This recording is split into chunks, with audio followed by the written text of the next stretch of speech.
Kalinga TV प्रभाव खूब शीघ्र सुदृढ़ीकरण हेब रास्ता मरामती अभाव दीर्घ दिन है खाल खमारे भर्ती रही केन्द्रापड़ा जिला छघरिया कलपड़ा रास्ता रास्ता समस्या नहीं कलिंग टीवी खबर प्रसारित होता एने विधायकों को अवगत करा जाइथिला। तेबे खूब शीघ्र रास्ता मरामती कराजिबो बोली प्रतिश्रुति देथिले विधायक। एबे एही रास्ता पई 2,35,00,000 टंका व्यय बराद करिसेंति राज्य सरकार।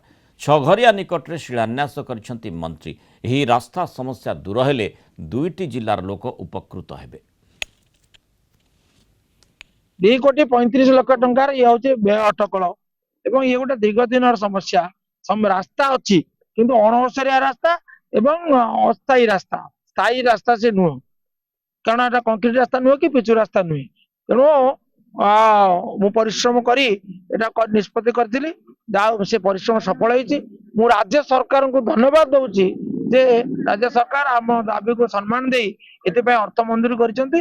आज माने माने अर्थ खाली मंजूर होइनी टेंडर प्रक्रिया शेष होई चुक्तिनामा होई कार्य आरंभ करा जिवो। आज तार आनुष्ठानिक शिलान्यास करागला। कलिंग टीवी रे बारंबार खबर प्रसारण पर एवं मान्यवर विधायक केन्द्रापड़ा श्रीयुक्त गणेश्वर बेहरा उद्यम फल आज 2,35,00,000 टंका व्यय अटकल छगरिया ठारू कलपड़ा पर्यंत रास्तार उन्नतीकरण एवं प्रशस्त कराउछि जहाँकि ए रास्ता केवल कलपड़ा आखपाख पंचायत नुहे यह बलदेवजूरु सारला पर्यंत ये रास्ता जोड़ुची तेणु अनेक लोक एथरे उपकृत हेबे। जनसाधारण बहुत दिन दाबी आसला से विधायक कलिंग टीवी रे कहिथिले से शीघ्र कार्य करा जिवो।